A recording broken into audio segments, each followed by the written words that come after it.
আসসালামু আলাইকুম। আশা করি ভালো আছেন। অবশেষে ন্যাটো সত্যিটা উগরে দিয়েছে। সারা পৃথিবীর মানুষের মনে এই বিশ্বাস জন্মে গেছে যে ইরান ও ইসরায়েলের মধ্যে যে যুদ্ধটা হলো সে যুদ্ধে ইরান একাই ছিল এবং পুরো পৃথিবী ইসরায়েল ও আমেরিকার পক্ষে দাঁড়িয়েছিল। এটা অত্যন্ত পরিষ্কার একটা বিষয়। এমনকি ব্রিটেনের দিকেও ইরান তেমন মনোযোগ দেয়নি, কিন্তু ব্রিটেনও পুরোপুরি এই যুদ্ধে সামিল ছিল। যারা প্রথম থেকে আমাকে দেখছেন এবং যুদ্ধের সময় আমাকে শুনেছেন, আমি প্রতিবারই এই কথাটি বলেছিলাম। সবাই ডোনাল্ড ট্রাম্পকে খুশি করার জন্য উঠে পড়ে লেগেছিল। এ অবস্থায় ইতালির নামও আসছিল যে আমেরিকা ইতালির সামরিক ঘাঁটি ব্যবহার করেছে এবং সেখান থেকে যুদ্ধবিমান উড়ে গিয়ে ইরানের উপর হামলা চালাচ্ছে। কিন্তু ইতালি তখন তা অস্বীকার করেছিল।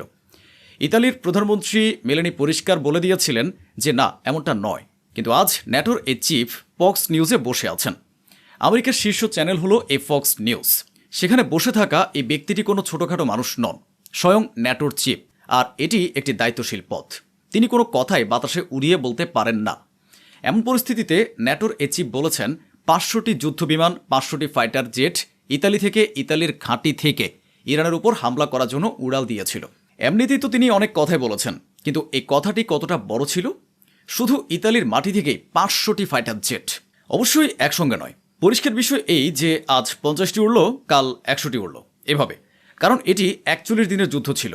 ন্যাটোর চিফ সব এভাবে উগরে দিলেন যে ভাই 500টি ফাইটার জেট ইতালির মাটি থেকে উড়েছিল এবং ইরানের উপর হামলা চালিয়েছিল।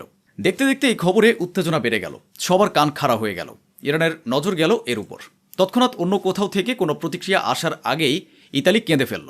হ্যাঁ, ইতালির সরকার, মেলানি সরকার পরিষ্কারভাবে বলল যে এটা মিথ্যা, এমনটা মোটেও নয়। কারিগরি সহায়তার জন্য আমাদের এখান থেকে বিমান উড়ছিল, কিন্তু ইরানের উপর হামলা করার জন্য আমাদের এখান থেকে কোনো ফাইটার জেট ওড়েনি। এখন নিশ্চয়ই আপনারা বলবেন, ভাই আমাদের কোনটা বিশ্বাস করা উচিত? দেখুন, এটা বিশ্বাস করা উচিত যে শুধু ইতালিই নয়, আমাদের তো বিশ্বাসই হচ্ছিল না যে সংযুক্ত আরব আমিরাত নিজের পুরো শক্তি দিয়ে ইরানের উপর হামলা করছে। এটি একেবারে সত্যি, আর সেটাই ন্যাটোর চিফের বক্তব্যের মাধ্যমে এখন প্রমাণিত হলো। এখন সত্য সামনে এসেছে। ইতালি, কাতার সহ বিভিন্ন দেশ থেকে ফাইটার জেট এবং এমনকি ইউএই এর নিজস্ব বিমানও উড়েছিল। এমন নয় যে শুধু ইউএই এর ভেতরে আমেরিকার ফাইটার জেট মজুদ ছিল এবং সেখানে হামলার জন্য উড়াল দিচ্ছিল। আরব দেশগুলো থেকে আমেরিকার বিমান তো উড়াল দিচ্ছিলই, পাশাপাশি খোদ ইউএই এর ফাইটার জেটও উড়াল দিচ্ছিল। ঠিক একইভাবে ইতালির মাটি থেকেও যদি ইরানের উপর হামলা করার জন্য ফাইটার জেট উড়ে থাকে, কিংবা অন্য কোনো দেশ, দিয়াগো গার্সিয়া বা ব্রিটেনের আরও অনেক ঘাঁটি থেকে যদি আমেরিকার বিমানগুলো ইরানের উপর হামলা করার জন্য উড়াল দেয়, তো এতে অবাক হওয়ার কী আছে? সে কথাই তো সত্যি প্রমাণিত হলো, যা আমি আর আপনি বলেছিলাম যে পুরো পৃথিবীতে ইরান একা। তাই মনে রাখবেন, ইরান শুধু ইসরায়েল আর আমেরিকাকেই হারায়নি, ইরান একা নিজের ক্ষমতায় কোনো পারমাণবিক অস্ত্র ছাড়াই পুরো পৃথিবীর সেনাবাহিনীকে হারিয়ে দিয়েছে। এই ন্যাটোর চিফে এই দেখুন ডোনাল্ড ট্রাম্পের সঙ্গে দেখা করেছেন। ডোনাল্ড ট্রাম্প এমন একজন মানুষ যে নিজে তো অপমানিত, আর সামনের জনকে কখন অপমান করে বসবে তা বোঝাও যাবে না। এই ডোনাল্ড ট্রাম্প ন্যাটোর চিফের মুখের উপরেই বলেছেন যে আমাদের সাহায্যের প্রয়োজন ছিল না, তবে আমাদের আশা ছিল। আমাদের আরও বেশি ভালো লাগতো যদি ন্যাটো আমাদের বলতো যে আমরা আপনাদের সাহায্য করতে চাই। ওরা আমাদের হতাশ করেছে, আমাদের সাহায্য করেনি। অন্যদিকে ন্যাটোর চিফ যিনি বসে আছেন, তার বডি ল্যাঙ্গুয়েজ একবার দেখে নিন। তিনি ট্রাম্পের কথার জবাব দেওয়ার পরিবর্তে এর উপর সাফাই দিয়ে বলেছেন যে আপনি খুব চমৎকার কাজ করেছেন, আপনি এই অঞ্চলে শান্তি ফিরিয়ে এনেছেন। ইরান যারা সন্ত্রাসবাদকে সমর্থন করে, পুরো পৃথিবীতে অস্থিরতা তৈরি করে, সন্ত্রাসী সংগঠনগুলোকে টাকা দেয় এবং পৃথিবীর জন্য হুমকি হয়ে দাঁড়িয়েছে, তাকে নিষ্ক্রিয় করে দিয়েছেন, ইরানকে দুর্বল করে দিয়েছেন। এখন এই ধরনের কথা বললে ডোনাল্ড ট্রাম্প যে কিনা প্রশংসার কাঙাল, তা তো ভালো লাগবেই। আর ডোনাল্ড ট্রাম্পের প্রশংসা করতেই হবে, তা না হলে তো আপনারা জানেনই যে ট্রাম্প ন্যাটোর উপর কতটা খ্যাপা। এতটাই খ্যাপা যে ন্যাটোর দেশগুলো থেকে সে আমেরিকান সৈন্য সরিয়ে নিচ্ছে। রিপোর্টার যখন ডোনাল্ড ট্রাম্পকে জিজ্ঞেস করলেন যে ইরান তো মানা করেছে যে ওরা আইএই এর ইন্সপেক্টরদের আসতে দেবে না, কোনো তদন্ত করতে দেবে না, তখন ট্রাম্প বলল এমনটা নয়, ইরান আমাদের কাছে ওয়াদা করেছে যে ওরা ওদের পারমাণবিক ঘাঁটিগুলো তদন্ত করতে দেবে। হ্যাঁ, আমাদেরও কোনো তাড়া নেই। ডোনাল্ড ট্রাম্প এই যে লাইনটা বলল, আমাদের তাড়া নেই, এর মধ্যে আসল খেলাটা লুকিয়ে আছে। অর্থাৎ প্রমাণিত হচ্ছে যে ট্রাম্প মিথ্যা বলছে, আর ইরান যে কথাটি শুরু থেকেই বলে আসছিল সেটাই ধ্রুব সত্য। ট্রাম্প সামনে আরও বলেছে যে ইরানের মানুষের কাছে খাবার নেই, ইরানের মানুষের কাছে ঔষধ নেই। হ্যাঁ, ওরা নাকি না খেয়ে মরছে। আরে এই যে ক্ষুধার্ত করছো, এরাই তো তোমাদের সঙ্গে লড়াই করেছে। ধরে নিলাম ওরা ক্ষুধার্ত, তো এই ক্ষুধার্তরা যে তোমার ভরা পেট আর শক্তিশালী শরীরের সঙ্গে 41 দিন লড়াই করলো, তাতে ওই ক্ষুধার্তরাই তোমাদের এমনভাবে হারিয়েছে যে তোমাদের জীবন বরবাদ হয়ে গেছে। পুরো পৃথিবীতে তোমরা অপদস্থ হচ্ছ, অপদস্থ নয়, একেবারে চূড়ান্ত লেভেলের বেইজ্জত হচ্ছে। তো ক্ষুধার্তদের হাতেই যদি তোমাদের এই মার খেতে হয়, ইনশাল্লাহ কাল যখন ইরানিদের পেট ভরবে তখন ভাবো তোমাদের কী হাল হবে। এগুলো স্রেফ ধামাচাপা দেওয়ার চেষ্টা। ইরানের কাছে খাবার নেই, ইরানের কাছে রুটি নেই, এই সমস্ত জিনিস দুনিয়ার মানুষ দেখতে পাচ্ছে, কোনটা মিথ্যা আর কোনটা সত্যি। ওদিকে ইরানি জেনারেল বলেছেন যে আমরা নতুন জায়গা থেকে আরও বড় হামলা করার জন্য তৈরি আছি, আবারও আক্রমণ করার জন্য প্রস্তুত আছে যদি শত্রু কোনো ভুল করে। অর্থাৎ এবার ইরান সামনাসামনি হুমকি দিচ্ছে। ট্রাম্পের দলের নেতারাই বিরোধিতা করেছিলেন যে ইরানের সঙ্গে চুক্তি করা উচিত নয়। সোশ্যাল মিডিয়ায় টুইটও করেছিলেন। এর উপর সাংবাদিকরা যখন ডোনাল্ড ট্রাম্পকে জিজ্ঞেস করলেন যে আপনাদের দলের লোকেরাই এই চুক্তির বিরোধিতা করছে, এর উপর আপনি কি বলবেন, তখন ডোনাল্ড ট্রাম্প বললেন ওদের আরও শিক্ষিত হওয়া দরকার, মূর্খ ওরা, আমার চুক্তি একদম সঠিক ও ভালো। আসলে আমেরিকা খুব জঘন্যভাবে হেরে গেছে। এই চুক্তি আমেরিকা বাধ্য হয়ে করেছে, এর পেছনে অনেক ধরনের বাধ্যবাধকতা রয়েছে। পুরো পৃথিবীতে তেল ও ডিজেলের অভাব, জ্বালানির সংকট দেখা দিচ্ছিল। এই বিষয়টি পৃথিবীর কাছে কোনো গোপন বিষয় নয়। পুরো পৃথিবীর চাপ আমেরিকার উপর চলে এসেছিল যে যুদ্ধটা তোমরা এমনভাবে শুরু করেছো যার খেসারত সারা বিশ্ব দিচ্ছে, অথচ তোমরা জিততেও পারছো না। তোমাদের এমন কোনো লক্ষ্য নেই যা তোমরা অর্জন করতে পেরেছ। আমেরিকা এ যাবৎকাল আমরা সুপার পাওয়ার বলে যে দাপট বজায় রেখেছিল, ইরান সেটা ধুলোয় মিশিয়ে দিয়েছে। এখন ট্রাম্পের উপর এই চাপ ছিল যে ভাই সাহেব চুক্তিটা করে নিন, কারণ পুরো পৃথিবীতে এখন মাত্র 4 সপ্তাহের তেল বাকি আছে। দ্বিতীয় বিষয়টি হলো আমেরিকার অস্ত্র ফুরিয়ে আসছিল, এতটাই ফুরিয়ে আসছিল যে খোদ আমেরিকার অস্ত্র তৈরিকারী কোম্পানিগুলো বলছে এ যুদ্ধে আমরা যত অস্ত্র ও মিসাইল ব্যবহার করেছি সেই সমস্ত মিসাইল পুনরায় তৈরি করতে আমাদের বছরের পর বছর লেগে যাবে। পরিস্থিতি এখন এমন হয়ে দাঁড়িয়েছে যে ডোনাল্ড ট্রাম্পকে ঘোষণা করতে হয়েছে ফোর্ডের মতো যেসব কোম্পানি গাড়ি তৈরি করে আগামী দিনে আমরা তাদের অনুমতি দিচ্ছি যেন তারা রকেট, মিসাইল ও অস্ত্র তৈরি করে। মাথায় একটু জোর দিয়ে ভাবুন, যদি কোনো দেশের রাষ্ট্রপতি বা প্রধানমন্ত্রী বলেন যে যেসব কোম্পানি গাড়ি বানায় তারা এখন অস্ত্র বানাবে, তার মানে এই দাঁড়ায় যে তার দেশের অস্ত্র তৈরিকারী কোম্পানিগুলো এতটাও সক্ষম নয় যে তারা বিপুল পরিমাণে এবং দ্রুত অস্ত্র তৈরি করতে পারে। তাই গাড়ি প্রস্তুতকারী কোম্পানিগুলোকে এই আদেশ দেওয়া হয়েছে, তাদের ছাড় দেওয়া হয়েছে যে ভাই তোমরা অস্ত্র বানাও, মিসাইল বানাও। এর অর্থ হলো আমেরিকার এখন তীব্র ক্ষুধা যে কত দ্রুত তারা মিসাইল জমা করতে পারে, আর এই চুক্তির উসিলায় তারা অস্ত্র জমা করার জন্য একটা লম্বা সময় পেয়ে যাবে, যাতে হয়তো ভবিষ্যতে ইরানকে আবারও আক্রমণ করতে পারে। এখন আপনারা হয়তো বলবেন ভাই চুক্তি তো হয়ে গেল, আপনার কি মনে হয় ডোনাল্ড ট্রাম্প কোনো চুক্তি মেনে চলে? পরমাণু চুক্তি তো আগে বারাক ওবামার আমলেই হয়েছিল। ইরানের সঙ্গে হওয়ার সেই চুক্তিটা এই ডোনাল্ড ট্রাম্পই তো ভেঙেছিল। তারপর এই চুক্তিটা পুনরায় করার জন্যই তো এই সমস্ত ফ্যাসাদ হলো। তাহলে এমন কোন বোকা আছে যে ডোনাল্ড ট্রাম্পকে বিশ্বাস করবে?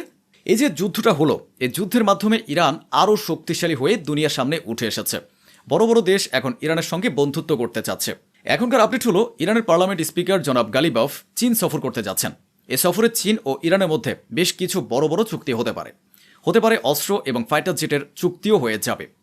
ওদিকে জার্মানির ডিফেন্স মিনিস্টার কিছু না বলেও সব কিছু মেনে নিয়েছেন এবং আমেরিকার মুখে থুতু দিয়েছেন। হতে পারে কাল উনি এই বয়ান থেকে উল্টে যাবেন, কিন্তু এই মুহূর্তের বিষয় হলো জার্মানির ডিফেন্স মিনিস্টার অন রেকর্ডে চ্যানেলে বলেছেন যে স্ট্রেট অফ হরমুজ বন্ধ হয়েছে, এটা যুদ্ধের কারণে বন্ধ হয়েছে। এই স্ট্রেট অফ হরমুজ আগে থেকেই খোলা ছিল, ইরানের সঙ্গে যুদ্ধ বাঁধিয়ে এটাকে বন্ধ করানো হয়েছে এবং আমরা চাই স্ট্রেট অফ হরমুজ খোলা থাকুক, আর এর জন্য আমরা ওমান ও ইরানের সঙ্গে কথা বলবো। যারা তুর্কিকে খুব শক্তিশালী মনে করেন তাদেরকে বলছে, যার নেতা দুর্বল সে আবার কেমন শক্তিশালী? আমি আজকে কোনো নতুন কথা বলছি না, আবার কেউ যেন মনে কষ্ট না পেয়ে যায় যে তুর্কিকে নিয়ে এমন কথা কেন বললাম। ভাই তুর্কিকে নিয়ে এমন কথা বলার সাহসও কেউ রাখে না, কারণ বড় বড় সাংবাদিকরা তুর্কি, আজারবাইজান, ইউএইতে গিয়ে আস্তানা করেছে। যাদের কাছে একটু টাকা এসেছে তারা নিজের দেশ থেকে সঙ্গে সঙ্গে পা বাড়িয়েছে। তুর্কি খুব শক্তিশালী, ওরা ড্রোন বানাচ্ছে, এটা বানাচ্ছে, ওটা বানাচ্ছে, আর সত্যি তুর্কির মধ্যে কোনো কিছুর কমতি নেই। তুর্কির ড্রোনের শক্তি আমরা আর্মেনিয়া আর আজারবাইজানের যুদ্ধের সময় দেখেছি, আর্মেনিয়া আজারবাইজান যুদ্ধে। এখন আস্তে আস্তে যখন সময় গড়িয়েছে তখন যারা 24 ঘন্টা তুর্কির উপর নজর রাখে তারা এর চালচলন বুঝতে পারবে। খুব কম সময়ের মধ্যে আমি টের পেয়ে গিয়েছিলাম যে এটা একটা নাটক, রিসেপ তাইয়েপ এরদোয়ানের নাটক। গাজার ব্যাপারে তুর্কির সেনাবাহিনী কোথায় গেল? রিসেপ তাইয়েপ এরদোয়ান শুধু মুখেই বলেন, কাজে কিছুই করেন না। বিপজ্জনক বয়ানবাজিতে কোনো কমতি নেই, চরম বিপজ্জনক বয়ান দেন। আপনাদের মনে থাকার কথা, যখন গাজায় গণহত্যা চলছিল, ফুল স্কেল যুদ্ধ চলছিল, তখন রিসেপ তাইয়েপ এরদোয়ান ইসরায়েলের প্রেসিডেন্ট আর প্রধানমন্ত্রীকে যুদ্ধ অপরাধী বলেছিলেন এরা পুরোপুরি সন্ত্রাসী মানসিকতার, প্রচণ্ড বিষ উগরে দিয়েছিলেন, চরম ধমক দিয়েছিলেন। শেষমেশ ক্লান্ত হয়ে ইসরায়েল মানে নেতানিয়াহু একটা স্টেটমেন্ট জারি করেছিলেন যে উনি শুধু মুখেই বয়ান দিচ্ছেন, ভেতরে ভেতরে উনি আমাদের সাথেই আছেন। ওই সময়ে আমি এক্সপোজ করেছিলাম যেখানে রিসেপ তাইয়েপ এরদোয়ান গাজাকে সাপোর্ট করছেন এবং ইসরায়েলের বিরুদ্ধে বলছেন। এই এরদোয়ানই এই তুর্কি পেছন থেকে ইসরায়েলকে খাবার, পানি, শস্য, গ্যাস আর তেল সাপ্লাই করেছে। বিশ্বাস না হলে গুগল করে দেখে নেবেন, দুধের দুধ আর পানির পানি আলাদা হয়ে যাবে। আজ ডোনাল্ড ট্রাম্প মিডিয়ার সামনে এই তথ্য আরও একবার ফাঁস করে দিয়েছেন। এই ব্রিফিংয়ে সে বলেছে তুর্কি একটা শক্তিশালী দেশ, তুর্কি সেনাবাহিনী ক্ষমতাশালী, তুর্কি একটি বড় দেশ এবং রিসেপ তাইয়েপ এরদোয়ান আমার বন্ধু। তিনি ইসরায়েলকে ভালোবাসেন না, ইসরায়েলকে পছন্দ করেন না। তবে এই যুদ্ধে তিনি এমন একজন ক্যান্ডিডেট ছিলেন যিনি ইরানের পাশে দাঁড়াতে পারতেন, কিন্তু আমি তাকে বলে দিয়েছিলাম যে এই ঝামেলায় এই যুদ্ধে জড়াবেন না, তাই তিনি এই যুদ্ধ থেকে দূরে ছিলেন। ট্রাম্প যেমনই হোক না কেন, তার এই কথাটা কিন্তু সত্যি প্রমাণিত হচ্ছে। অন্যথায় একটু খেয়াল করুন, যে তুর্কি ইসরায়েলকে মিটিয়ে দেওয়ার কথা বলে, তার কাছে এই যুদ্ধে একটা গোল্ডেন সুযোগ ছিল যে ইরানের পক্ষ নিয়ে ইসরায়েলকে একটা ধাক্কা দিতে পারত। কিন্তু রিসেপ তাইয়েপ এরদোয়ানের সরকার এবং খোদ এরদোয়ান এই ঝামেলা থেকে, এই যুদ্ধ থেকে দূরে রইলেন। আরেকটা বিষয় খেয়াল করুন, সোমালিল্যান্ডের ভেতর ইসরায়েল তাদের সেনাবাহিনী মোতায়েন করে দিয়েছে। সোমালিয়া একটা দেশ ছিল, তারই কিছু মানুষ গাদ্দারি করে সোমালিয়াকে 2 টুকরো করে দিয়েছে এবং দ্বিতীয় টুকরোটিকে সোমালিল্যান্ড ঘোষণা করে দিয়েছে। পুরো পৃথিবীতে একমাত্র ইসরায়েলি এমন একটা দেশ যার কাছ থেকে ওরা স্বীকৃতি নিয়েছে, আর যার বিনিময়ে ওরা বলছে যে আপনারা আমাদের এখানে প্রতিরক্ষা ব্যবস্থা মোতায়েন করুন, নিজেদের মিলিটারি মোতায়েন করুন, আপনাদের ঘাঁটি বানান। ইসরায়েলের আর কি চায়? ইসরায়েল সেখানে সেনা মোতায়েন করে দিয়েছে। কেউ কি কিছু বলল? কোনো আরব দেশ কিচ্ছু বলল না, কেউ একটা কথাও বলল না। বলল কে? ইয়েমেনের হুতিরা ঘোষণা করেছে যে যদি সোমালিয়ার পানিতে, সোমালিয়ার সামুদ্রিক এলাকায় ইসরায়েল আসে তবে আমরা হামলা করব, আমরা পাল্টা জবাব দেব।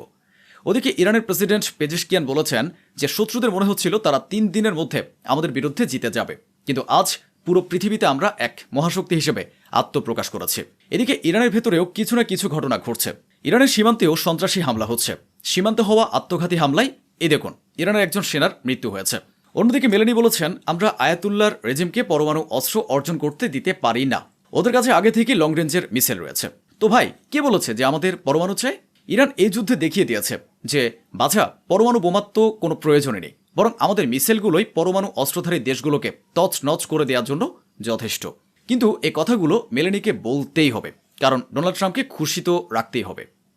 তো বন্ধুরা, এই ছিল আজকের আয়োজন, যা স্বচ্ছভাবে আপনাদের সামনে তুলে ধরা হলো। আশা করি আমাদের এই প্রচেষ্টা আপনাদের ভালো লেগেছে। অসংখ্য ধন্যবাদ। সুস্থ থাকুন, ভালো থাকুন।